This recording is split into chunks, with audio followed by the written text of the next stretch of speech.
Sad ću vam dati 3 najbolja savjeta za samoobranu u bezizlaznoj situaciji. Prvi savjet.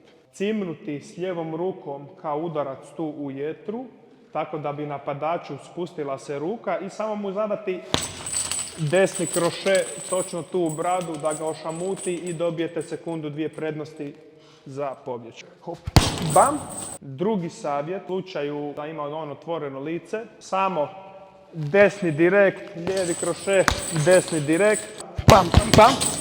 I opet udaljiti se i pobjeći od napadača. I zadnji, treći savjet, u slučaju da je napadač stvarno veći i jači od vas, hop, koljenom u međunožje, ako je blizu, bum. Ili ukoliko imate malo više mjesta, samo ravni udarac nogom, bum, i okrenut se i pobjeći. Naravno, da bi to sve pravilno izveli, važno je poznavati dobru tehniku.